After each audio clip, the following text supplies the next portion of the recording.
Bismillahirrahmanirrahim. Assalamualaikum warahmatullahi wabarakatuh. Kami dari kelompok 10 akan menjelaskan materi yang berjudul Pengangguran, Inflasi, dan Kebijakan Pemerintah untuk memenuhi tugas mata kuliah pengantar ilmu ekonomi makro yang disusun oleh anggota kelompok 10. Yang pertama, Mita Hadisah Islami dengan NIM 201430077. Yang kedua, Lia Tarwiyati dengan NIM 201430089. Yang ketiga, Muhammad Kiki Fahrizal dengan NIM 201430102 dari kelas AS3C, jurusan Asuransi Syariah. Dosen pengampu Trisna Taufik Darmawansyah ME. Hal-hal yang diterangkan dalam materi ini, yang pertama, masalah pengangguran, jenis-jenis pengangguran, tujuan kebijakan pemerintah. Kemudian masalah inflasi, jenis-jenis inflasi dan efek buruk inflasi. Kemudian menjelaskan tentang masalah pengangguran dan kebijakan fiskal, pendekatan pengeluaran agregat, penawaran agregat, pendekatan ADAS. Kemudian menjelaskan tentang masalah pengangguran dan kebijakan moneter, pendekatan pengeluaran agregat, penawaran agregat, pendekatan ADAS. Kemudian menjelaskan tentang masalah inflasi dan kebijakan pemerintah, kebijakan fiskal untuk mengatasi inflasi, kebijakan moneter untuk mengatasi inflasi, dan yang terakhir menjelaskan tentang kebijakan segi penawaran. Pengangguran dan inflasi adalah dua masalah ekonomi utama yang dihadapi setiap masyarakat.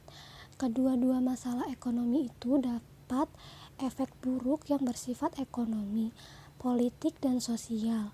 Untuk menghindari berbagai efek buruk yang mungkin timbul, berbagai kebijakan ekonomi perlu dijalankan. Analisis dalam bab ini bertujuan untuk menerangkan tentang bentuk-bentuk masalah pengangguran dan inflasi yang dihadapi suatu perekonomian dan bentuk kebijakan pemerintah yang dapat dijalankan untuk mengatasi masalah tersebut. Di samping itu, satu hal penting lain yang akan diuraikan dalam bab ini adalah mengenai kebijakan pemerintah untuk mengendalikan penawaran uang. Dengan demikian, pada hakikatnya bab ini akan membicarakan dua hal, pengangguran dan inflasi yang dihadapi suatu ekonomi dan bentuk kebijakan pemerintah yang dapat dijalankan untuk mengatasi masalah tersebut. Bab ini belum membicarakan masalah ekonomi dalam perekonomian terbuka. Uraian dalam bab-bab terdahulu telah menunjukkan bahwa perekonomian tidak selalu mencapai kesempatan kerja penuh. Di kebanyakan negara, masalah utama yang dihadapi adalah masalah pengangguran.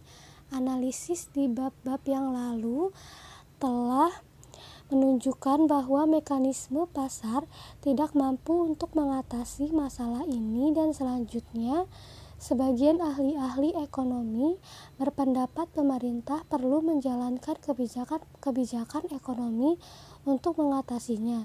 3 bentuk kebijakan pemerintah dapat dijalankan: kebijakan fiskal, kebijakan moneter, dan kebijakan segi penawaran. Setelah menerangkan mengenai masalah inflasi dan pengangguran, bagian selanjutnya dari bab ini akan menerangkan ketiga bentuk kebijakan pemerintah di atas dan bagaimana masing-masing kebijakan pemerintah tersebut digunakan untuk mengatasi masalah pengangguran dan inflasi. Masalah pengangguran. Dalam membedakan jenis-jenis pengangguran, terdapat dua cara yang menggolongkannya, yaitu pertama, kepada sumber atau penyebab yang mewujudkan pengangguran tersebut. Yang kedua, berdasarkan kepada ciri pengangguran yang wujud. Jenis pengangguran dan penyebabnya. Berdasarkan penggolongan ini, pengangguran dapat dibedakan kepada jenis pengangguran berikut. Yang pertama, pengangguran normal atau friksional. Yang kedua, pengangguran siklikal. Yang ketiga, pengangguran struktural. Yang keempat, pengangguran teknologi. Yang pertama, pengangguran normal atau friksional telah diterangkan dalam bab 1. Apabila dalam suatu ekonomi terdapat pengangguran sebanyak 2 atau 3% dari jumlah tenaga kerja, maka ekonomi itu sudah dipandang sebagai mencapai kesempatan kerja penuh. Pengangguran sebanyak 2 atau 3% tersebut dinamakan pengangguran normal atau pengangguran friksional. Para penganggur ini tidak ada pekerjaan bukan karena tidak dapat memperoleh kerja, tetapi karena sedang mencari kerja lain yang lebih baik. Dalam perekonomian yang berkembang pesat, pengangguran adalah rendah dan pekerjaan mudah diperoleh.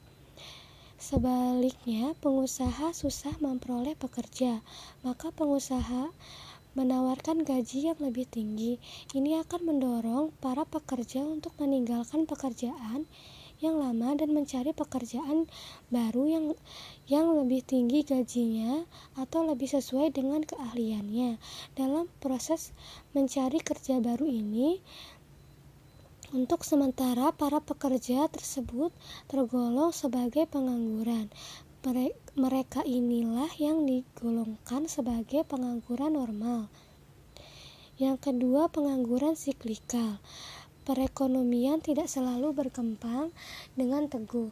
Ada kalanya permintaan agregat lebih tinggi, dan ini mendorong pengusaha menaikkan produksi. Lebih banyak pekerja baru digunakan untuk pengangguran berkurang. Akan tetapi pada masa lainnya, permintaan agregat menurun dengan banyaknya. Misalnya, di negara-negara produsen bahan mentah pertanian, penurunan ini mungkin disebabkan kemerosotan harga-harga komoditas. Kemunduran ini menimbulkan efek kepada perusahaan-perusahaan lain yang berhubungan, yang juga akan mengalami kemerosotan dalam permintaan terhadap produksinya. Kemerosotan permintaan agregat ini mengakibatkan perusahaan-perusahaan mengurangi pekerja atau menurun perusahaannya, maka pengangguran akan bertambah, pengangguran yang wujud. 3. Pengangguran bermusim. Pengangguran ini terutama terdapat di sektor pertanian. Pada musim penyadap karet dan nelayan tidak dapat melakukan pekerjaan mereka dan terpaksa menganggur. Pada musim kemarau pula, para pesawah tidak dapat mengerjakan tanahnya. Di samping itu, pada umumnya para pesawah tidak begitu aktif di antara waktu sesudah menanam dan sesudah menuai. Apabila dalam masa di atas para penyadap karet, nelayan dan pesawah tidak melakukan pekerjaan lain, maka mereka terpaksa menganggur. Pengangguran seperti ini digolongkan sebagai pengangguran bermusim. Keempat, setengah menganggur. Di negara-negara berkembang, penghijrahan atau migrasi dari desa ke kota adalah sangat pesat. Sebagai akibatnya, tidak sesuai orang yang pindah ke kota dapat memperoleh pekerjaan dengan mudah. Sebagiannya terpaksa menjadi pengangguran sepenuh waktu. Di samping itu, ada pula yang tidak menganggur, tetapi tidak pula bekerja sepenuh waktu. Dan jam kerja mereka adalah jauh lebih rendah dari yang normal. Mereka mungkin hanya bekerja 1 hingga 2 hari seminggu, atau 1 hingga 4 jam sehari. Pekerja-pekerja yang mempunyai masa kerja yang seperti yang dijelaskan ini digolongkan sebagai setengah menganggur, atau dalam bahasa Inggris underemployed, dan jenis penganggurannya dinamakan underemployment. Selanjutnya, beberapa tujuan kebijakan pemerintah.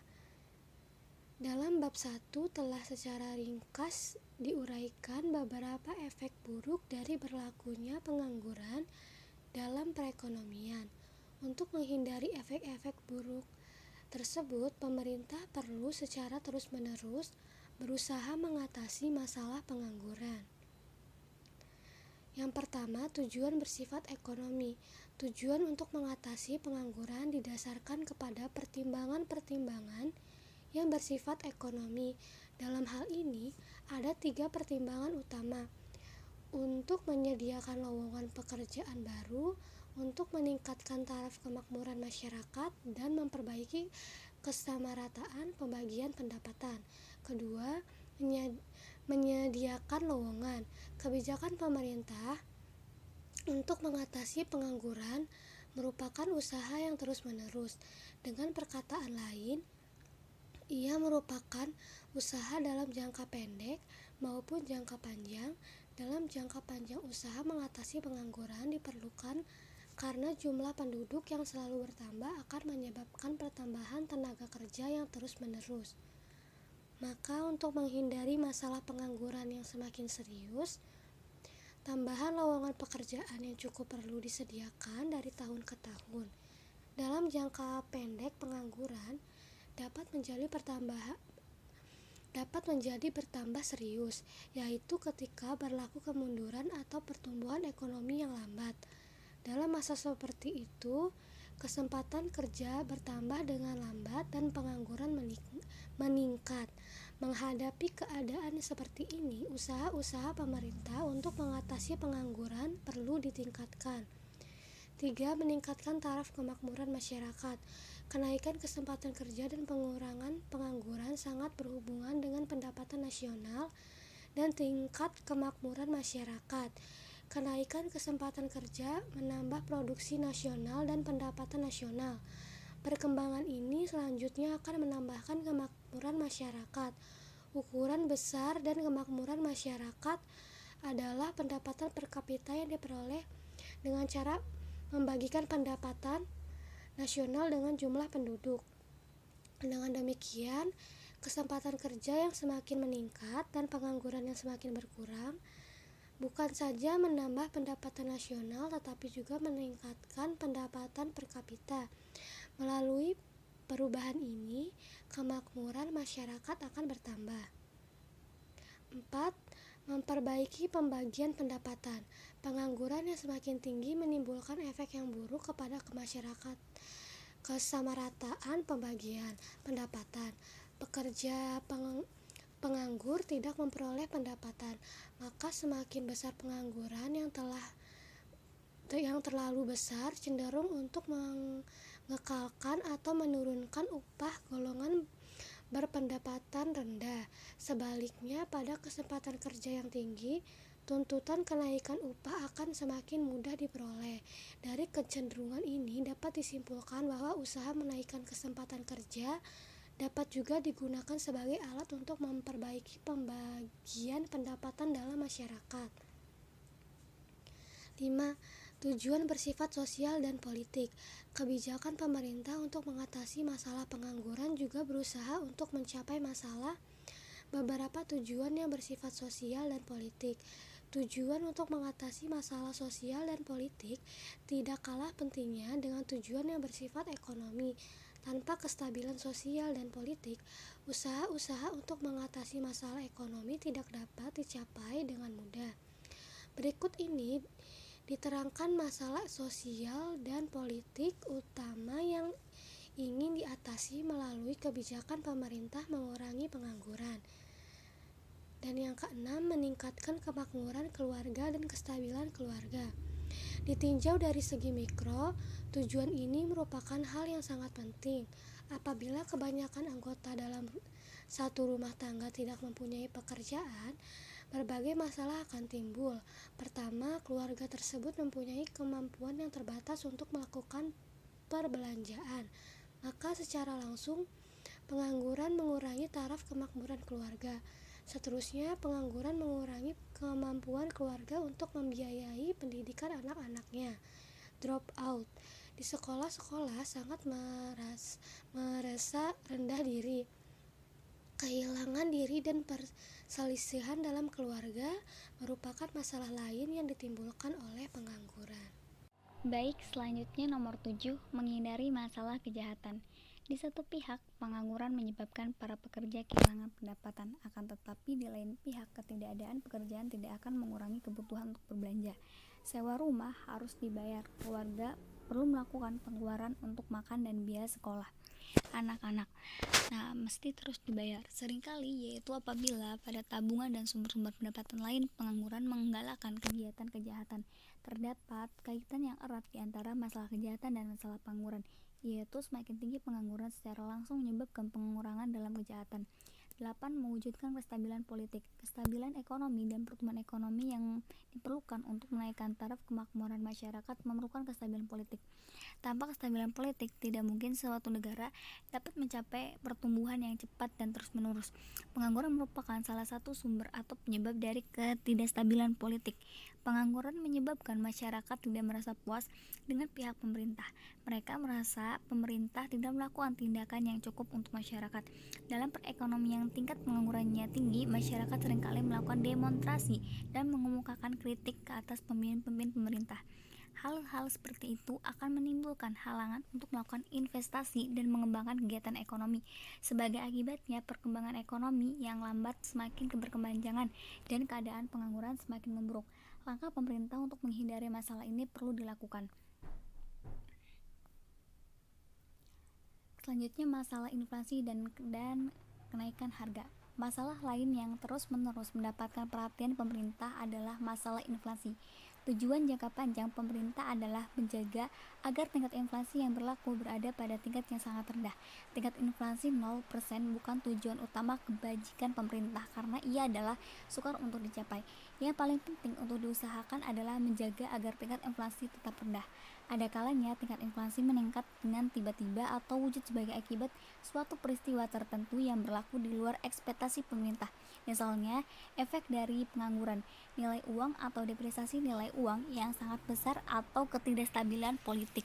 Menghadapi masalah inflasi yang bertambah cepat ini, pemerintah akan menyusun langkah-langkah yang bertujuan agar kestabilan harga-harga dapat diwujudkan kembali. Uraian mengenai kebajikan pemerintah untuk mengatasi inflasi yang akan bertambah cepat tingkatnya. Sebelum hal tersebut diterangkan terlebih dahulu, akan diperhatikan penyebab berlakunya tingkat inflasi yang tinggi. Selanjutnya, jenis-jenis inflasi. Berdasarkan kepada sumber atau penyebab kenaikan harga yang berlaku, inflasi biasanya dibedakan kepada 3 bentuk. Yang pertama, inflasi tarikan permintaan. Yang kedua, inflasi desakan biaya. Yang ketiga, inflasi diimpor. Selanjutnya, inflasi tarikan permintaan. Inflasi ini biasanya terjadi pada masa perekonomian perkembangan dengan pesat. Kesempatan kerja yang tinggi menciptakan tingkat pendapatan yang tinggi, dan selanjutnya menimbulkan pengeluaran yang melebihi kemampuan ekonomi. Pengeluaran barang dan jasa. Pengeluaran yang berlebihan ini akan menimbulkan inflasi. Gambar 10.1 dapat digunakan untuk menerangkan wujud inflasi tarikan permintaan.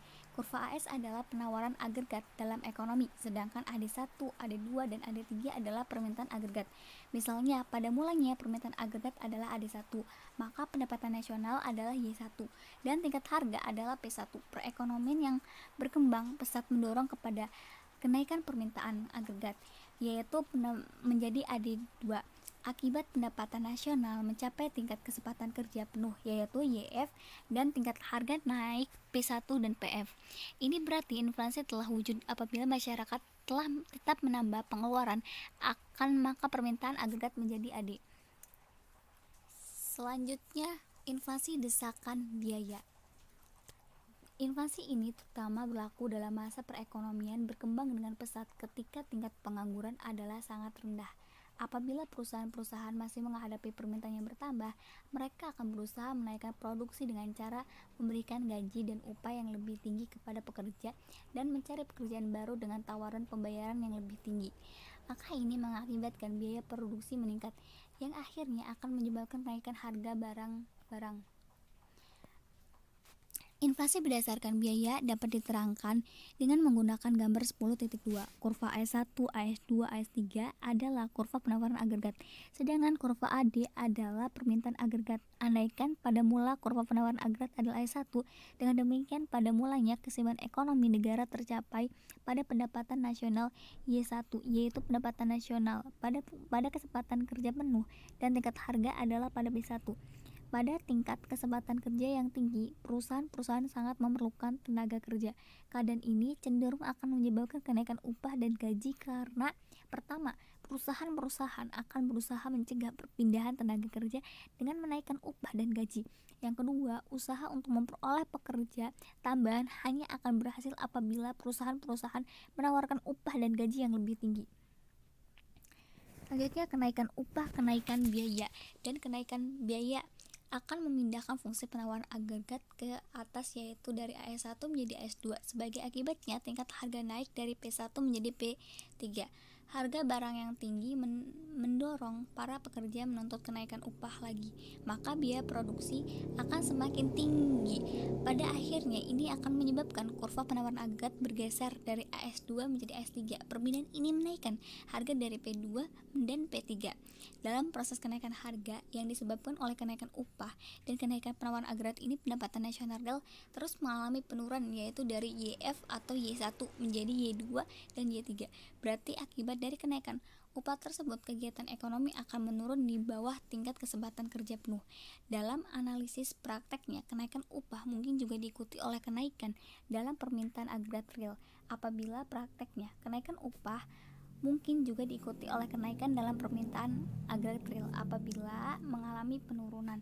Andaikan setelah AS1 menjadi AS2, permintaan agregat AD berubah menjadi AD1.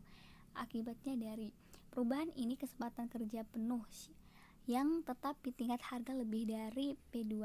Apabila proses kenaikan upah baru melakukan penawaran agregat akan bergerak dari AS2 ke AS3, sekiranya ini diikuti oleh kenaikan permintaan agregat menjadi AD2, maka tingkat kesempatan kerja penuh masih tetap tercapai, tetapi harga-harga akan mencapai tingkat yang telah tinggi dari P3, yaitu menjadi P4. Selanjutnya, inflasi diimpor. Inflasi dapat juga bersumber dari kenaikan harga-harga barang diimpor. Inflasi ini akan wujud apabila barang-barang impor yang mengalami kenaikan harga mempunyai peranan yang penting dalam kegiatan pengeluaran perusahaan-perusahaan. Contoh yang nyata dalam hal ini adalah efek kenaikan harga minyak dalam tahun 1970 dan kepada perekonomian negara-negara barat dan negara pengimpor minyak lainnya.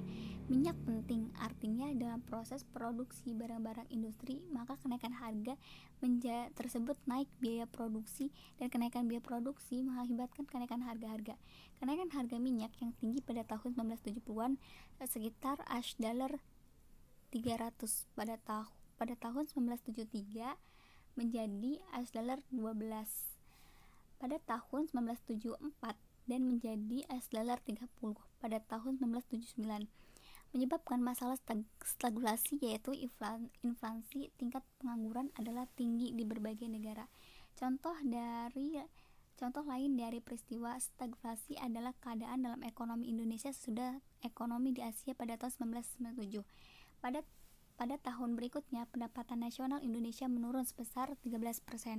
Pengangguran mengalami kenaikan yang sangat nyata dan tingkat inflasi mencapai lebih dari 70%. Stagflasi ini berlaku sebagai akibat kemerosotan nilai uang rupiah yang sangat besar dan ketidakstabilan politik yang timbul dan penurunan nilai mata uang yang praktis tersebut. Wujudnya stagflasi sebagai akibat inflasi diimpor dan penurunan nilai mata uang sepertinya yaitu diterangkan di atas dapat digambarkan secara grafik, yaitu seperti ditunjukkan dalam gambar 10.30.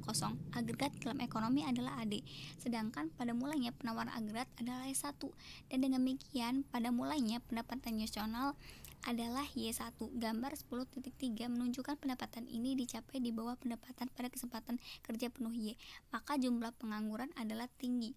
Kenaikan harga barang impor yang penting artinya di berbagai industri menyebabkan biaya produksi naik, dan ini seterusnya akan mengakibatkan perpindahan kurva penawaran agregat S1 menjadi S2.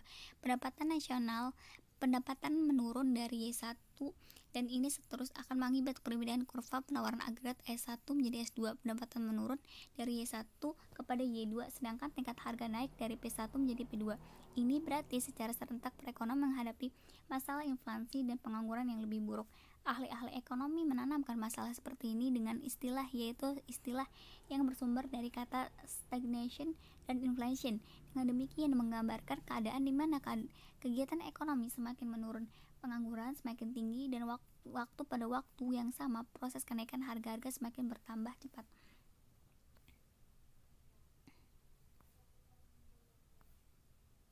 Inflasi merayap dan hiperinflasi. Berdasarkan kepada tingkat kelajuan kenaikan harga-harga yang berlaku, inflasi dapat dibedakan kepada 3 golongan: inflasi merayap, inflasi sederhana, dan hiperinflasi. Definisi inflasi merayap dan hiperinflasi.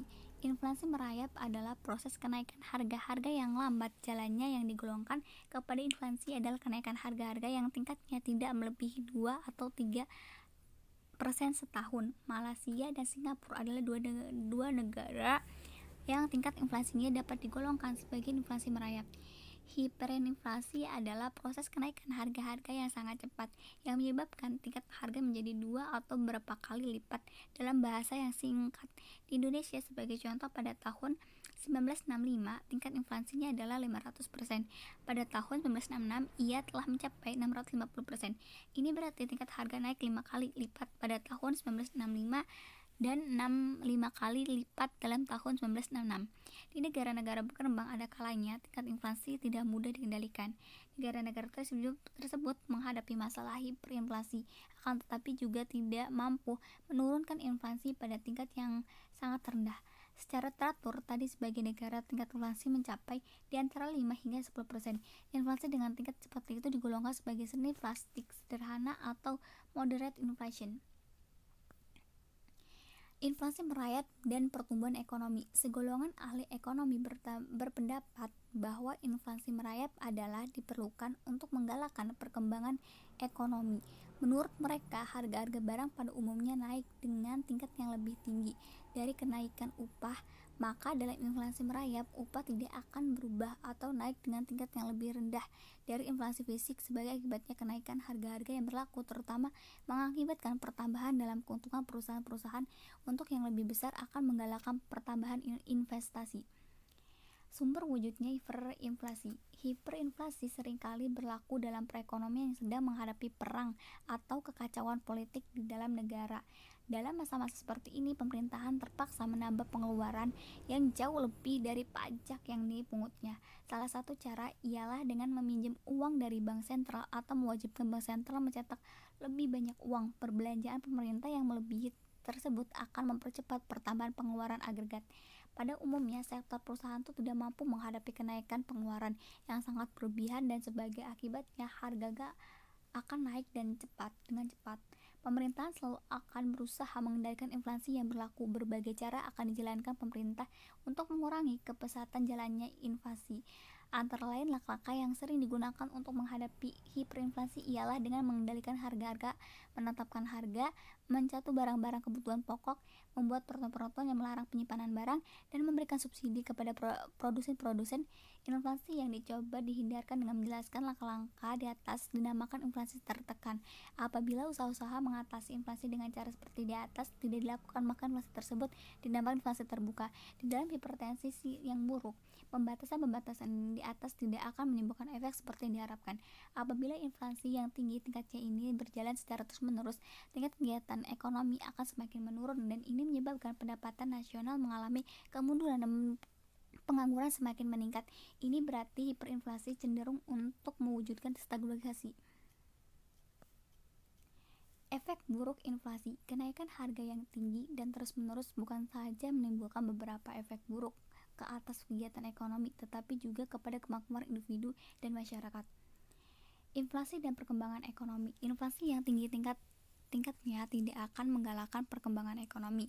Biaya yang terus-menerus naik menyebabkan kegiatan produktif yang sangat tidak menguntungkan, maka pemilik modal biasanya lebih suka menggunakan uangnya untuk tujuan spekulasi. Antara lain tujuan ini dicapai dengan membeli harta seperti tanah, rumah, bangunan. Oleh karena itu, pengusaha lebih suka menjalankan kegiatan investasi yang bersifat seperti ini.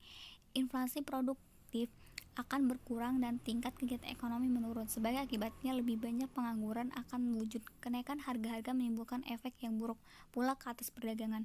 Kenaikan harga menyebabkan barang-barang negara itu tidak dapat bersaing di pasaran internasional, maka ekspornya akan menurun. Sebaiknya harga-harga produksi dalam negeri yang semakin tinggi semakin akibat inflasi menyebabkan barang-barang impor menjadi relatif murah. Maka lebih banyak informasi akan melakukan ekspor yang menurun dan diikuti pula oleh impor yang bertambah menyebabkan ketidakseimbangan dalam aliran mata uang asing. Kedudukan neraca pembayaran akan memburuk. Inflasi dan kemakmuran rakyat. Di samping menimbulkan efek buruk ke atas kegiatan ekonomi negara, inflasi juga akan menimbulkan efek-efek yang buruk kepada individu dan masyarakat. Yang pertama, inflasi akan menurunkan pendapatan real orang-orang berpendapatan tetap. Pada umumnya, kenaikan upah tidaklah secepat kenaikan harga-harga, maka inflasi akan menurun upah real individu-individu yang berpendapatan tetap. Yang kedua, inflasi akan mengurangi nilai kekayaan yang berbentuk uang. Sebagian kekayaan masyarakat disimpan dalam bentuk uang, simpanan di bank, simpanan tunai, dan simpanan dalam institusi keuangan lain merupakan simpanan keuangan. Nilai realnya akan menurun apabila inflasi berlaku. Ketiga, memburuk pembagian kekayaan. Telah ditunjukkan bahwa penerima pendapatan tetap akan menghadapi kemerosotan dalam nilai real pendapatannya, dan pemilik kekayaan bersifat keuangan mengalami penurunan dalam nilai real kekayaannya. Akan tetapi, pemilik harta tetap, tanah, bangunan, rumah dapat mempertahankan atau menambah nilai-nilai pendapatan. Dengan demikian, inflasi menyebabkan pembagian pendapatan di antara golongan berpendapat tetap dengan memiliki harta tetap atau penjual atau pedagang akan menjadi semakin tidak merata. Efek kebijakan fiskal. Pendapatan Y sama dengan AE. Perhatikan gambar 10.4. Grafik A menunjukkan efek kebijakan fiskal apabila pengangguran berlaku dalam perekonomian dan pertambahan pengeluaran pemerintah sebesar segitiga G dilakukan untuk mengatasi masalah tersebut. Sedangkan gambar B menunjukkan efek kebijakan fiskal apabila perubahan itu dilakukan melalui penurunan pajak, di mana segitiga T sama dengan segitiga G. Perubahan keseimbangan yang berlaku.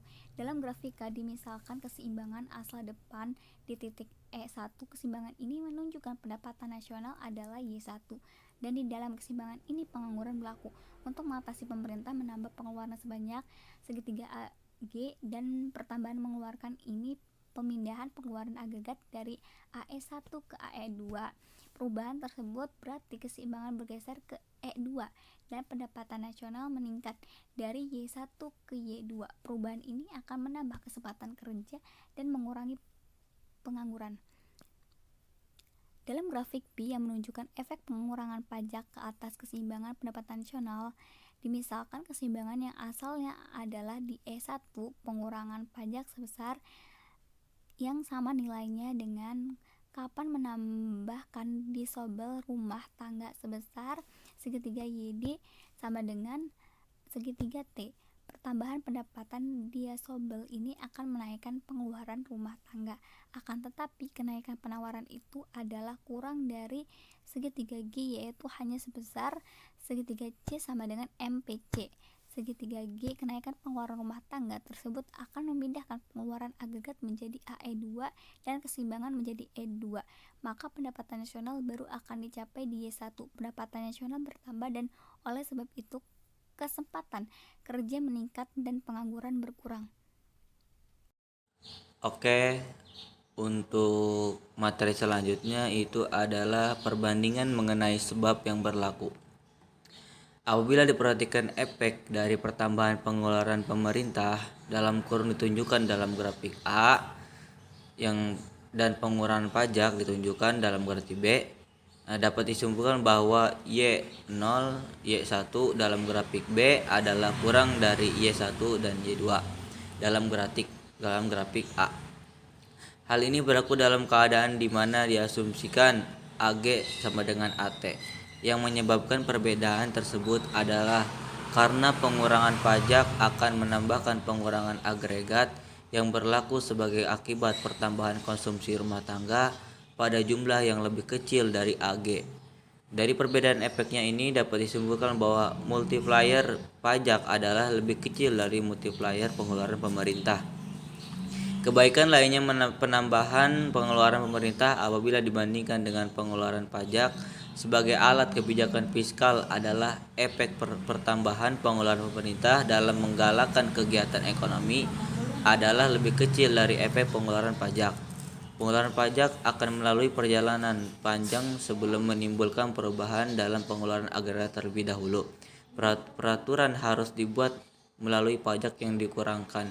Kedua, terdapat perbedaan waktu di antara perbuatan peraturan pengeluaran pajak dan pelaksanaan kebijakan tersebut.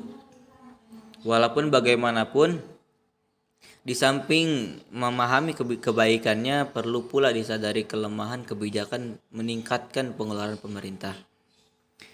Materi selanjutnya itu efek kebijakan fiskal, pendekatan analisis ADAS. Cara untuk menunjukkan efek kebijakan fiskal kepada keseimbangan pendapatan nasional dan kegiatan ekonomi adalah dengan menggunakan analisis ADAS. Perhatikan gambar 10.5. Keseimbangan yang asal dalam di E0 yaitu pada perpotongan di antara kurva AD0 dan AS titik. Dalam gambar 10.5 kurva AS adalah dilandai oleh karena dimisalkan dalam perekonomian masih terdapat banyak pengangguran. Gambar 0.5 yaitu efek kebijakan fiskal dalam analisis ADAS. Pendapatan nasional adalah Y0 titik. Apabila pengeluaran pemerintah bertambah sebanyak AG, maka kurva AD0 akan bergeser ke AD1 titik. Besarnya penggeseran tersebut ditentukan oleh nilai Y1 dan Y2 dalam gambar A dari gambar 10.4, yaitu pada gambar tetap, yaitu pada P0 kenaikan pengeluaran pemerintah menambahkan pendapatan nasional sebanyak Y1, Y2 dan perubahan ini adalah sama dengan perubahan titik keseimbangan dari titik E0 menjadi titik A. Keseimbangan ini menunjukkan tingkat harga meningkat dari P0 ke P1 dan pendapatan nasional real bertambah dari Y0 ke Y1. Gambar 10.5 juga menunjukkan dalam grafik B dari gambar 10.4 bahwa pajak yang berkurang tersebut akan menambah pendapatan nasional yang lebih kecil dari dalam gambar A. Dalam gambar 10.5 perubahan yang diakibatkan pengurangan pajak tersebut memindahkan keseimbangan dari E0 yaitu pada titik B min yaitu pada harga P0, keseimbangan Y sama dengan AE berubah menjadi titik E0 menjadi titik B. Materi selanjutnya yaitu adalah kebijakan moneter dalam masalah pengangguran. Dalam menerangkan efek kebijakan moneter dalam mempengaruhi kebijakan ekonomi juga dapat digunakan dua pendekatan dengan menggunakan grafik Y sama dengan AE dan dengan menggunakan analisis AD strip AS. Gambar 10.6 efek kebijakan moneter dalam mengatasi pengangguran. Bisa dilihat ya guys. Efek kebijakan fiskal, pendekatan analisis ADAS. Dalam analisis dengan menggunakan grafik Y sama dengan AE, efek kebijakan moneter ditunjukkan dalam gambar 10.6a. Pengeluaran agregat yang mula berlaku dalam ekonomi ditunjukkan oleh AE 0 dan dengan demikian pendapatan nasional adalah Y0. Pengangguran dan menggalakkan kegiatan ekonomi, Bank Sentral menambahkan penawaran uang. Langkah ini menurunkan suku bunga dan menggalakkan para pengusaha penambahan investasi yaitu sebesar A1. Penambahan investasi tersebut memindahkan pengeluaran agregat dari AE0 menjadi AE1 dan memindahkan keseimbangan dari E0 ke E1. Dengan demikian pendapatan nasional meningkatkan menjadi Y1. Peningkatan ini menambah kesempatan kerja dan mengurangi pengangguran. Kegiatan ini berlaku pada harga yang tidak mengalami perubahan, yaitu diasumsikan tingkat harga yang berlaku adalah P0. Materi selanjutnya yaitu efek kebijakan moneter dalam analisis ADAS. Perhatikan gambar B dari grafik 10.6 yang menggambarkan efek kebijakan moneter ke atas keseimbangan ADAS, pendapatan nasional real dan tingkat harga penawaran agregat dalam perekonomian itu digambarkan oleh kurva AS yang dilanda yang dibentuk oleh misalkan terdapat banyak pengangguran dalam perekonomian titik permintaan. Agregat yang asal adalah AD0 dan titik A keseimbangan yang mula dicapai, dan keseimbangan ini adalah sama dengan E0 pada grafik A yang menggambarkan pendapatan nasional adalah Y0 dan tingkat harga P0. Seperti telah dinyatakan, pada keseimbangan ini terdapat banyak pengangguran dalam perekonomian. Dengan menjalankan kebijakan moneter, diharapkan suku bunga akan menjadi semakin rendah dan invest meningkat. Telah ditunjukkan dan diterangkan dengan menggunakan grafik A bahwa kebijakan moneter akan memindahkan pengeluaran agregat dari AE0 ke AE1 dan meningkatkan pendapatan nasional dari Y0 ke Y1. Dalam grafik, perpindahan tersebut digambarkan oleh perubahan AD menjadi AD1 dan jarak AB sama dengan Y0 Y1. Permintaan agregat AD1 memotong penawaran agregat AS ke titik C. Perubahan ini menggambarkan perubahan berikut terefek dari dijalankannya kebijakan moneter. Pendapatan nasional meningkat dari Y0 menjadi Y2 dan tingkat harga meningkat dari P0 menjadi P1. Grafik B jelas menggambarkan bahwa menurut analisis Y sama dengan AE penawaran agregat pengeluaran agregat dari analisis Keynesian. Perubahan pengeluaran yaitu misalkan invest bertambah dalam perekonomian menyebabkan pertambahan yang lebih besar kepada pendapatan nasional apabila dibandingkan dengan AD strip AS. Hal ini disebabkan karena perbedaan permisalan dalam kedua analisis tersebut. Dalam analisis Y sama dengan AE dimisalkan harga tidak berubah, tetap pada P0. Akan tetapi dalam analisis ADAS harga dapat mengalami perubahan. Uraian di atas menunjukkan harga mengalami kenaikan, yaitu dari P0 menjadi P1. Perubahan ini menyebabkan 1. Konsumsi rumah tangga berkurang, 2. Ekspor berkurang, dan 3. Impor bertambah. Oleh karena itu dalam analisis ADAS pendapatan nasional hanya meningkat ke Y2 dan bukan ke Y1. Materi selanjutnya itu adalah masalah inflasi dan kebijakan pemerintah. Dalam menerangkan kegiatan yang menggambarkan ekonomi mencapai keseimbangan kerja penuh dan pendapatan nasional adalah yang menggambarkan ini menunjukkan bahwa kebijakan fiskal 1 dapat mewujudkan tingkat kesempatan kerja penuh, dan 2. Kenaikan harga yang berlaku tidak terlalu tinggi, yaitu hanya mencapai P2 dan bukan P1. Materi selanjutnya itu adalah efek kebijakan fiskal dalam analisis ADAS. Untuk menerangkan 1. Bagaimana pertambahan pengeluaran akan mempengaruhi kegiatan ekonomi, pendapatan nasional dan tingkat kerja, dan 2. Bagaimana efek kebijakan fiskal dalam mengendalikan inflasi dapat pulang menggunakan analisis ADAS. Analisis tersebut dapat diterangkan dengan lebih baik menggunakan grafik B dari gambar 10.7.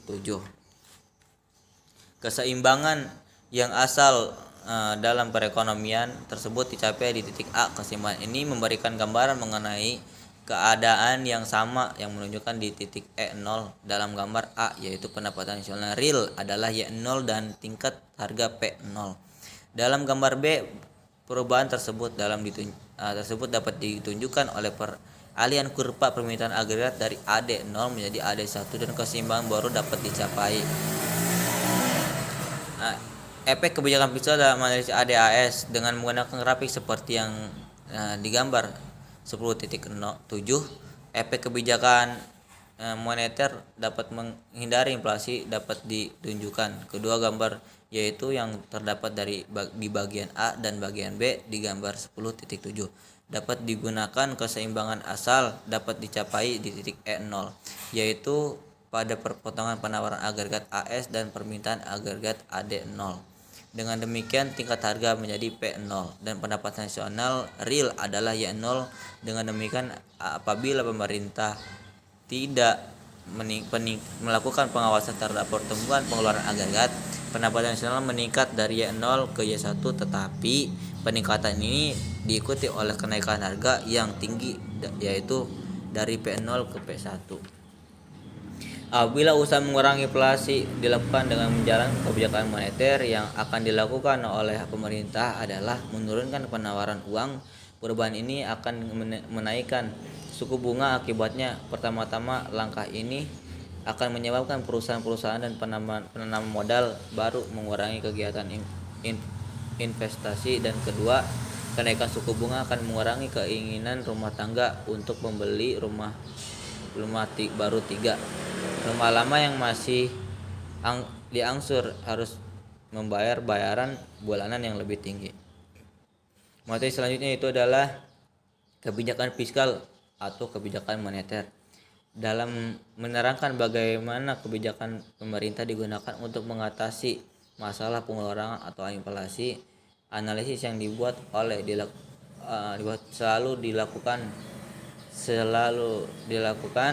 selalu secara terpisah, yaitu secara berasingan diterangkan bagaimana kebijakan fiskal dan kebijakan moneter digunakan untuk mengatasi masalah yang dihadapi.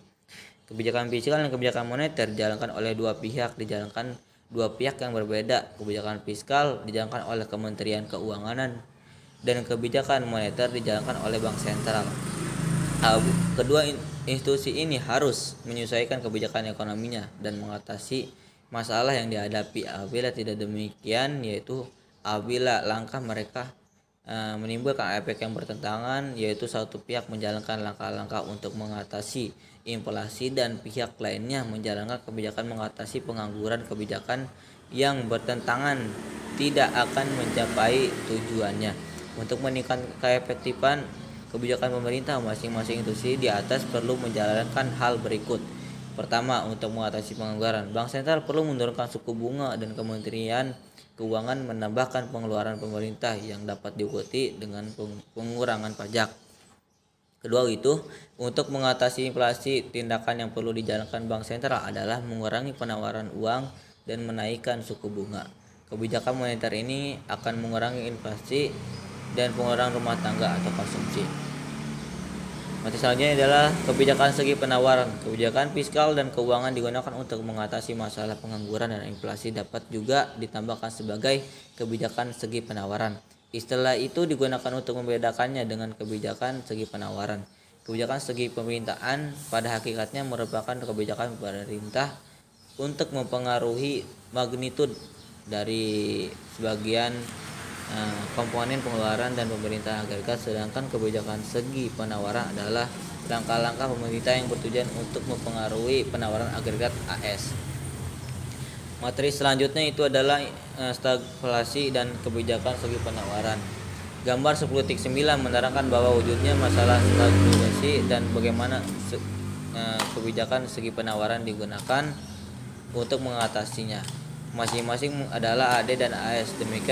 Dengan demikian keseimbangan awal dari E0 dan keseimbangan ini menggambarkan tingkat harga P0 dan tingkat pendapatan nasional Y0. Efek dari salah satu perubahan seperti ini, kurva penawaran agregat akan bergeser ke kiri, yaitu digambarkan oleh perubahan dari AS menjadi AS1. Efek dari perubahan ini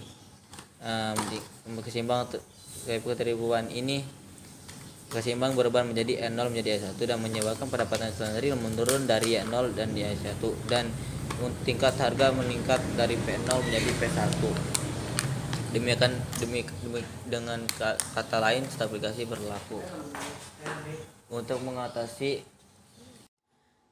mengatasi masalah-masalah tersebut, pemerintah menjalankan kebijakan segi penawaran, yaitu melakukan langkah-langkah yang menurun biaya produksi perusahaan-perusahaan dan menggalakkan perkembangan teknologi. Langkah-langkah pemerintah tersebut akan memindahkan kurva AS ke kanan, misalkan dari AS1 dan AS2. Inflasi dan kebijakan segi penawaran. Selanjutnya perhatikan pula bagaimana masalah inflasi yang timbul di atas dengan menjalankan kebijakan segi penawaran. Perhatikan gambar 10.10. Keseimbangan permulaan dicapai di E0, yaitu pada perpotongan AD0 ke AS0. Pada keseimbangan ini tingkat P0 dan pendapatan nasional real Y0. Perkembangan ekonomi yang pesat memindahkan permintaan agregat AD0 naik dari Y0 ke Y1. Walaupun pertumbuhan ekonomi yang berlaku merupakan satu hal yang menggambarkan keadaan inflasi menimbulkan efek buruk kepada kemakmuran masyarakat, maka untuk mengekalkan pertumbuhan ekonomi yang berlaku, pemerintah menjalankan kebijakan segi penawaran yang dapat menurunkan biaya pengeluaran perusahaan-perusahaan dan menggalakkan perkembangan teknologi. Apabila langkah ini berhasil, penawaran agregat AS akan bergerak ke kanan, misalnya dari AS0 menjadi AS1. Perubahan ini memindahkan keseimbangan dari E1 ke E2. Keseimbangan baru ini menggambarkan bahwa perekonomian semakin berkembang sehingga kesempatan kerja penuh dicapai, yaitu pendapatan nasional menjadi YF, dan masalah inflasi dapat dikurangi keseriusannya oleh karena harga telah turun dari P1 ke P2. Materi selanjutnya itu adalah pengangguran dan kebijakan segi penawaran. Untuk memahami bagaimana kebijakan segi penawaran akan digunakan untuk mengatasi masalah pengangguran, perhatikan gambar 10.11. Keseimbangan ekonomi dicapai di E0 dan 1 menggambarkan pendapatan nasional real dan tingkat harga masing-masing adalah Y0 dan P0, dan ini dan 2 terdapat pengangguran yang serius dalam perekonomian oleh karena pendapatan nasional real yang wujud adalah yaitu di bawah YF. Dalam usaha untuk mengatasi pengangguran, pemerintah melakukan beberapa tindakan yang tergolong sebagai kebijakan segi penawaran politik. Efek dari pelaksanaan kebijakan pemerintah tersebut, kurva AS0 bergeser ke AS1. Pada masa yang sama, beberapa usaha dalam kebijakan segi penawaran tersebut akan menaikkan kesempatan kerja dan pendapatan. Perubahan ini akan mendapatkan kurva AD0 menjadi AD1. Keseimbangan baru yaitu meningkatkan dari Y0 ke Y1, dan pertambahan ini akan mengurangi pengangguran. Dari analisis di atas dapat disimpulkan bahwa kebijakan segi penawaran adalah sangat efektif untuk mengatasi pengangguran karena di samping memindahkan AS juga dapat memindahkan A, dan pada masa yang sama tingkat harga dapat distabilkan pertumbuhan ekonomi yang lebih pesat. Kesimpulannya, pengangguran dan inflasi adalah dua masalah ekonomi utama yang dihadapi setiap masyarakat. Kedua masalah ekonomi itu dapat efek buruk yang bersifat ekonomi, politik, dan sosial. Untuk menghindari berbagai efek buruk yang mungkin timbul, berbagai kebijakan ekonomi peduli dijalankan. Analisis dalam bab ini bertujuan untuk menerangkan tentang bentuk-bentuk masalah pengangguran dan inflasi yang dihadapi suatu perekonomian dan bentuk kebijakan pemerintah yang dapat dijalankan untuk mengatasi masalah tersebut. Dalam membedakan jenis pengangguran, terdapat dua cara menggolongkannya, yaitu 1 kepada sumber atau penyebab yang mewujudkan pengangguran tersebut, 2 berdasarkan kepada ciri pengangguran yang wujud. Oke, cukup sekian dari kelompok kami. Terima kasih. Kurang lebihnya kami mohon maaf. Wassalamualaikum warahmatullahi wabarakatuh.